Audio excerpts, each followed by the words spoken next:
Hi, and welcome to the Mouthwash Talk Show, a minty fresh take on politics. But hey, we got a little bit of interesting news.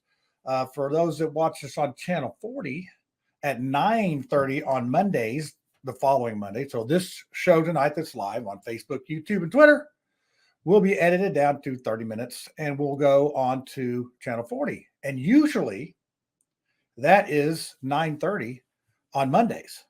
But we are going to be moving to 11 p.m. on Channel 40 on the same Mondays. And we're going to call it the WHMB News, where you want to get unbiased, fair and balanced and centralized and all that opinions. You're going to be able to catch it on the show there. So we're going to move our time, and that'll start 7:10. That'll be July 10th. That's when that'll start. But in the meantime, we have a good show on the lineup tonight. We have Pastor Jon Schrock coming on, and he knows a little bit about the John Birch Society. And, until I met John, I didn't even know what the John Birch Society was. So I talked to him about a month and a half or so ago. He said, hey, I want to come on the show. We'll talk about that. And he is a pastor. So we're going to talk about religion and politics. And it might shut down the internet, but we can do it. We're going to try it. I'm going to go ahead and bring on our guest, John. Let's see if I can get him on here. I'm going to put you on the big screen. There we go. Oh, yeah. The big screen. Two beautiful things right there coming on. So I won't speak for you, but, all that. So you're on the big screen. Mr. Schrock, how are you doing this evening? I'm doing fantastic, John. Thanks so much for having me on. Yes. What do you want to talk about first? John Birch, how you're involved with that, or you want to talk about your pastor? Which one? I'll give you a choice. Well, we can talk about either one. Which one do you think would be a bigger tease? We have to have a cliffhanger in order to go to commercial. Yeah, commercial. We do need some sponsors, by the way. It's we're always out there begging for some money to keep this, shoestring budget going. I'd like to pay my people someday. It'd be nice to say, hey, John, I got your check for coming on the show. We don't have any of that. So let's go with little personal stuff here. Let's talk about you, kids, wife, job, pastor. Let's do that. Oh, yeah. I'm happily married to the love of my wife, Elizabeth. We have 10 kids. We live in West Central Indiana. It is just wonderful being back in Indiana. I was in the United States Marine Corps, honorably discharged as a corporal back in 2004. So I love being back in Indiana and being able to enjoy the sweet corn and enjoy. I still remember as a kid there was the song Indiana Beach. There's more than corn in Indiana. There's Indiana Beach. Yeah. All right. So, and you're a pastor. How long have you been a pastor? I was ordained into the ministry back in late 2008, 2009 timeframe. Pastored in North Carolina, and then we started a church in Washington State. My wife and I did. Hope there in Airway Heights, Washington, right outside of Fairchild Air Force Base. Really ministered to the military there at Fairchild. It's such a needy mission field. Our men and women in uniform, they're so brave. They're so bold in what they are doing, and being able to share the love of Christ with them was just fantastic. Yeah, you know what they say, there's no atheists in a foxhole. So now you're pastoring here in Indiana, is that correct? I'm not currently actively in the pastorate right now. I serve as the regional field director for the John Birch Society, and so I'm excited to do that. I still get the opportunity to minister, though. Yeah, that is a good segue to the next topic. Is now, John Birch, how did you get involved with that? Give us the elevator speech about the John Birch, and then how you got involved with that. So I was introduced to the Birch Society in 2018. I had never heard of it myself, even though I was born and raised in Indiana. We were started in Indianapolis. We want to bring about less government, more responsibility, and with God's help, a better world. We're actively involved in all levels of politics, inside the State House, inside activating the electorate so that they can be educated about what's going on. We offer state legislators scorecards so they can educate others. They can talk to their state legislators about what's happening inside the State House. It's kind of interesting when you watch what their marketing is from the legislators during campaign time, and then what their votes actually are. Sometimes there's a there's a problem between the two, and there's a conundrum. And we encourage people to look at how they voted. That really tells you what they're planning on doing. So we're going to play Mark Small Talk, and he doesn't seem to be a big fan of the John Birch Society. So let's go ahead and play him, and then we'll bring the panel on the other side, and then you're going to be on the hot seat. Hi, Mark Small. This is Small Talk. There are things about the John Birch Society a lot of people don't know. John Birch Society was started here in Indiana and in the late 1950s. And during the 1960s especially, it was the butt of a lot of jokes, and deservedly so. They found communist conspiracies in everything. They described Dwight David Eisenhower as being a communist. They also were really very much opposed to Brown versus Board of Education 1. Now, ended segregation, supposedly racial segregation. Then began the 1960s in earnest, when the United States really started to approach greatness. That was a time during which Civil Rights Act, Voting Rights Act were enacted. Richard Nixon was proud of some of the achievements on integration, and especially on public education. He was also very proud of some of the things that were done by the government in the environment, area of the environment, especially the EPA. Oh, that's big government overreach today. Look at the air outside today. We're getting a lot of fires in Canada coming down here. A lot of the problems with our environment are a source of our being just so wedded to fossil fuels. And yeah, climate change really is a lot of it is caused by us. Now, if we really want to look at when we were approaching greatness, we really were making futile attempts in other areas. John gives me a rough time for always going to Vietnam War. But you know, when the Hotel Metropole was reopened about 10 years ago, there were limousines pulled up outside. If the South had won, there would have been the same limousines, just probably different people. So what we need to do is relegate groups like the John Birch Society back to what they were, jokes like the Joe Pine Show on Channel 4. Mark Small, Small Talk, peace, love, happiness. Lucy, I got news for you on this one. Jon Schrock's got 10 kids too. So I don't know. This John Birch thing sounds an awful lot like, I joked with him before the show started, it should be the Lucy Brenton Society, because they want to eliminate the Fed and smaller government and 10 kids. I mean, that must be a prerequisite. Is that I grew up with love in my heart for the John Birch Society. One of my favorite leaders at church was a John Birch. There you go. First things first. How is your dad doing? He's the person that had surgery. Thank you for asking. Yeah, he's doing like really well. Dad's 88. He's a senior Olympian, so he's gotten gold and silver medals in badminton, even in his late 70s and early 80s. And I'm telling you, it has inspired me to just get out and walk every day. I'm getting ready to do 75 hard. So, the secret to all of this is movement. He lives alone and at 88 and a half. So, kudos to Dad. Yeah, when you get 88, you start counting those halves. 16. Speaking of forgetfulness, let's go to Miss Tiffany. I think you forgot to do the show last week. How do you forget us? I cried for like 3 seconds. That was terrible. So in Fishers last Tuesday, we had our first free concert, and the county party did a snow cone booth. So we're doing snow cones, shaved ice, talking to residents, talking to kids, and it went a little late. And when I got home, all I wanted to do after talking to 400 people was like sit on the couch, and it just passed. I know what happened. It was all that you were all hopped up on sugar and you had brain freeze. That's okay. Yeah. You can. And in my defense, Monday was a holiday, so Tuesday felt like Monday. But me and Jordan held down the fort. Jordan, didn't we have fun? I mean, I actually got to ask questions because you guys didn't hog the whole show. I got to ask some questions last week. We had a good time. It was a good show. It was awesome. It was cool. We were just hanging out with Micah. Just hanging out with Micah, our buddy Micah. He's in the car, and we got a couple of people worried about him driving and talking. I mean, if you know Micah Beckwith, he talks when he sleeps. I mean, he's always talking. He can't not have that. So, but anyway, we have Jon Schrock here. You could ask him pastor questions, and Tiffany, you could ask him. You guys could play Army together or whatever the heck veterans do, and you could talk about those things. And 10 kids. He's got so much in common with the panel tonight. I don't know if an hour is going to be enough.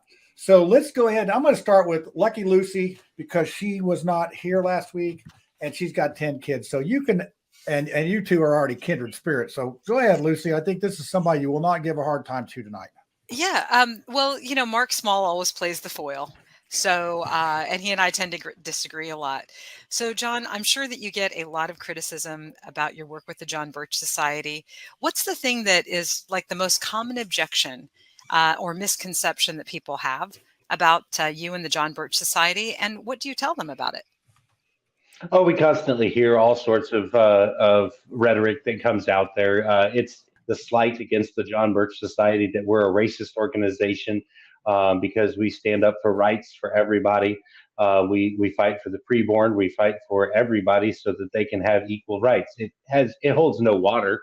If you're not leading, you're not going to have any arrows in your back, right? So that's just Yeah. evidence of your good work. Yeah. So Tiffany, now that you've joined us back on the show, what do you know anything about John? Have you heard about John Birch before I even mentioned it? It's okay. I didn't know either till I met John. I had no idea that this John Birch thing was even. I thought it was a tree. So I loved you talking about ministering to people in the military. I was in the military and I've been up to Fairchild. It's a nice base in Spokane. So that's very interesting.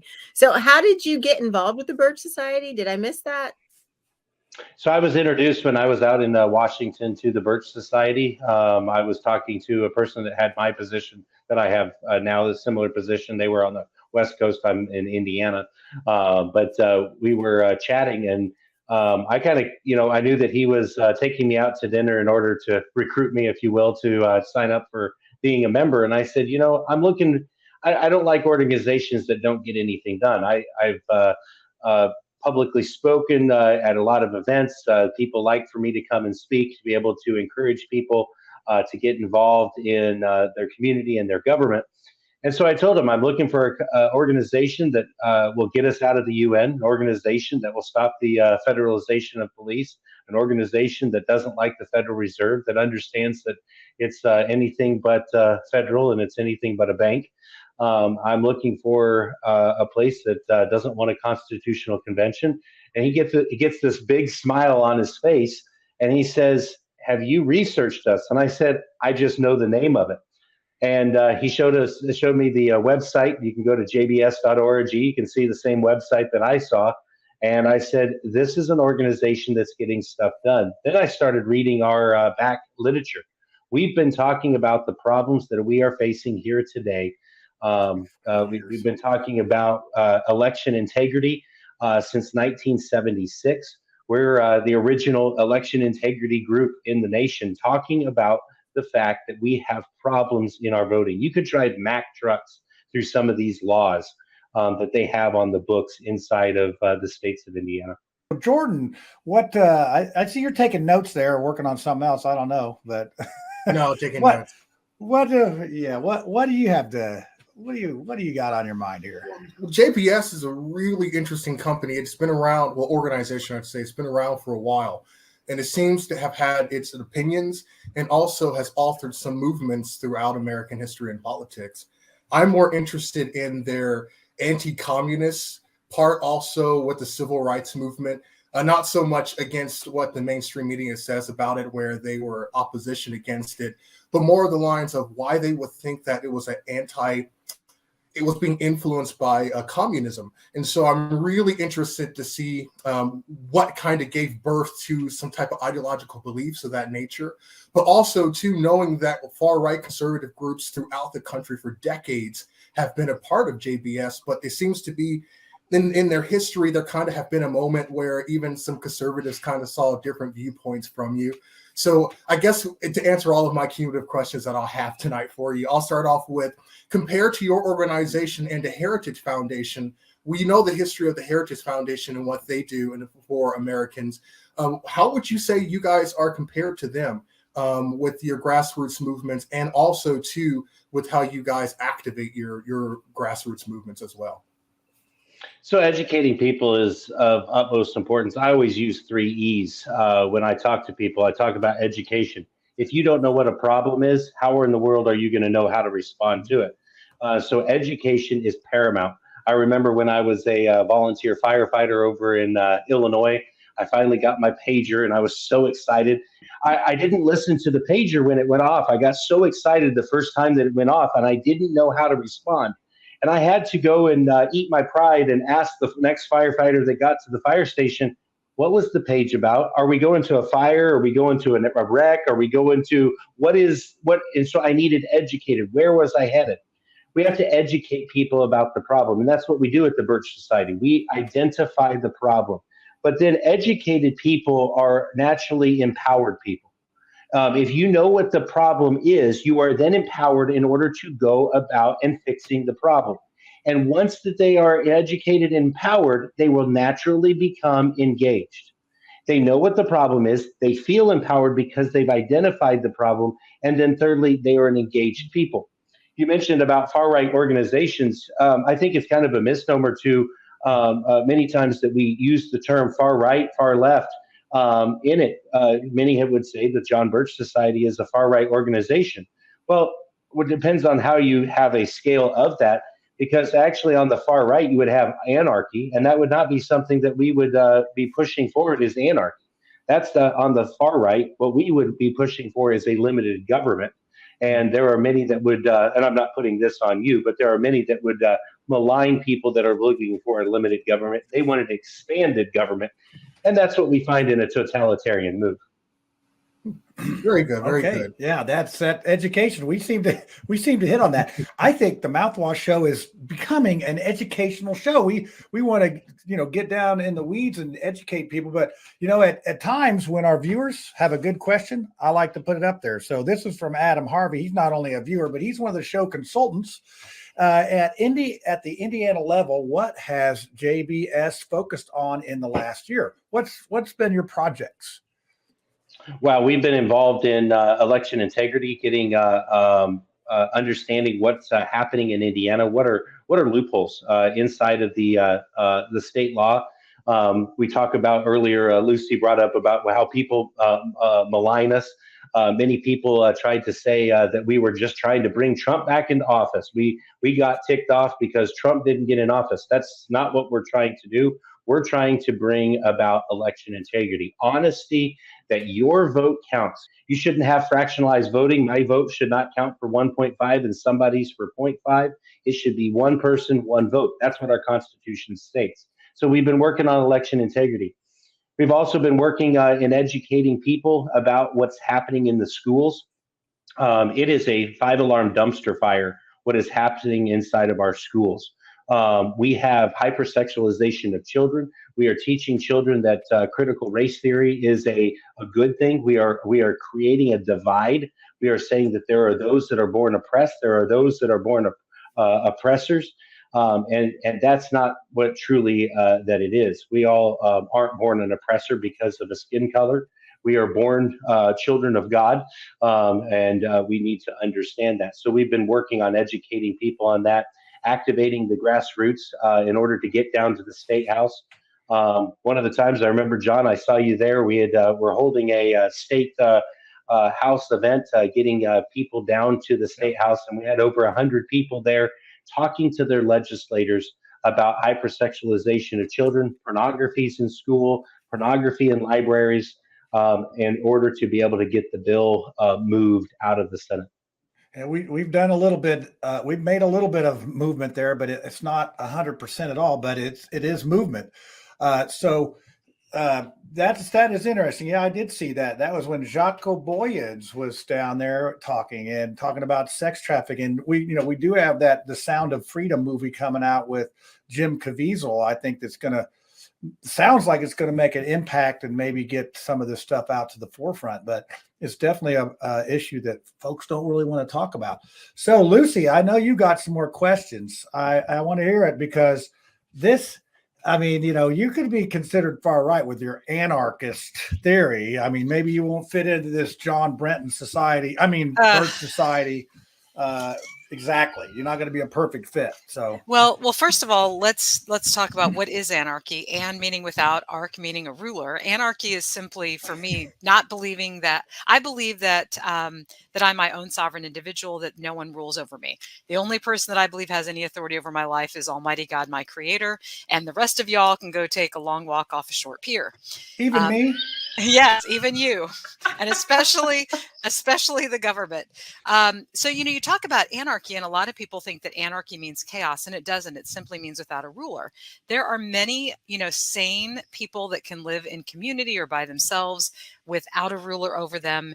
I mean, I don't go out and murder people, and it's not because there's a law that says you can't murder people. It's because I'm a reasonably sane individual, and I'm not going to go murder people. So, John, when you say, these far right people that are anarchists, I mean, I guess I'm a very conservative libertarian. I've got 10 kids. I've been married for 32 years.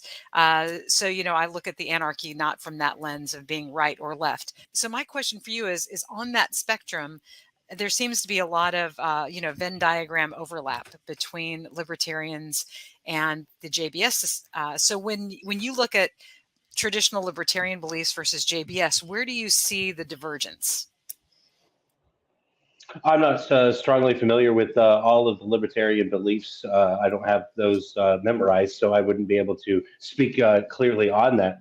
You do bring up a good point of anarchy and without anarchy, without a ruler. But there is the Bible says that we're supposed to. And here comes my pastor hat out, so I'll trade my hat out. We'll get the tinfoil hat out here in a little bit for conspiracy time. The pastor hat, the government is responsible for putting people to death in a capital punishment situation. That's a limited government. That's a very slender vein that the government has an authority.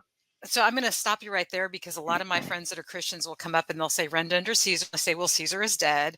And then they'll say, well, God appoints governments. And I said, well, read the Old Testament. And you'll find that he appointed governments to punish you because you were stupid and asked for those governments. And then when you look at, what you were just talking about, capital punishment, one of the base theories of libertarian philosophy is that if you don't have the right to do something, you cannot delegate that right to do something to somebody else. So when I say taxation is theft, I literally mean that people in the community cannot agree together to take money out of my paycheck. So I can't go into your home, into your bedroom, take your wallet, take 40%. And I also can't give that right, to some dude that everybody else elected, right? Similarly, I don't have the right to kill anybody. So I can't delegate that right that I don't have to a government. And so as a libertarian, I've got to let you know that I do not agree with capital punishment. Now, are there lots of people that I think should be put to death? Well, yeah, personally, I think there's some, pedophiles that, I wish that, the dad or mom would catch them in the act and shoot them and take them out of this world. That would be freaking amazing. And I would contribute to their GoFundMes all day long. But the fact of the matter is I don't personally have the right. Let me organize those, but I'm not about vigilante posses either. There is justice. There is rule of law. That does not contradict anarchy at all. Anarchy simply means that that I don't have somebody that rules over me. And as long as I'm not hurting people or taking their stuff, then there is no reason that anybody should mess with me. Tiffany, you're a rule follower. I know this. So I can see you up there thinking of a question that would. I got you. So I was looking in the comments, and Rhonda Miller had a really great question for you, John. And she says, John, you've been exposing what's happening to farmers too. Can you elaborate on that? So we've been working also not only on the election integrity in Indiana, we also have a problem that's going on across the nation, but we have a carbon capture pipeline that's coming to Indiana. They're trying to push it through. They started in 2018. They put into the 2018 law eminent domain, which is strange because the government has a private contract. The Indiana government has a private contract with a private company, and they're going to use eminent domain in order to take away the property of others to give it to a private company. Sounds like theft to me, but I'm no expert in that area. So we've been exposing that because we have many things going on that we have to expose. So war on farmers, no farms, no food, election integrity, save our children. We've got to expose that, and we get meaningful legislation in order to stop those things. Who's your top dog, or who you really pushing for coming up in these elections? I mean, obviously we have some local stuff coming up, and we're a year away from all the the bigger elections shaking out. But who are you pushing? Who you like? So we don't do any endorsements for candidates. We're a nonprofit, so we can't get involved in electioneering. We have our resolutions that we wrote back in the 1970s, so people can look at those and look at the candidates, use them as ways to be able to ask candidates questions. What do they believe on that? But we don't come out for or against the candidate. Okay. Yeah. I mean, some groups do, some groups don't. And that's that's a good policy sometimes, because if they win, that's great. If they lose, then the other guy that wins hates you. So you got to be careful with some of that stuff on endorsing and this and that. So I have a question. Yeah. So Good. I know that you don't support, you don't speak out about candidates, but in terms of Indiana in the future, what would the JBS like to see? I think we need to bring us back to the Constitution of Indiana. I think we also need to utilize the 10th Amendment. We need to educate our legislators about the power of nullification. It's been used across the United States. If you don't have an educated electorate, it's hard to get wind in the sails at the state capitol. If people aren't pushing for it, if people aren't talking about it, if there's not the buzz going around town inside the state representative's district, the state senator's district, inside the whole state of Indiana, if it's not happening, then it's not going to get wind in the sails. I love going into the Secretary of State's website and seeing the campaign finance donations of people, and watching how many millions of dollars coming from organizations that we would not align with, that we would not agree with, places that have ill on their mind for the state of Indiana, and they are funding our state legislators. Oh yeah, if you want some interesting reading, that is an interesting one. When I ran for the House, I was surprised how many people were interested in things in District 97 that had nothing to do with District 97. I mean, it was thanking our guest for coming on and thanking the panel for such great questions tonight. Want to thank you for coming on, Jon. Well, doggone it, we're out of time. I hope you've enjoyed the Mouthwash Talk Show, a minty fresh take on politics. And we had a good chat tonight about the John Birch Society. Next week, we'll have Lance Hamner, Johnson County prosecutor, on as our live guest, and a recorded segment from a victim that's not found justice.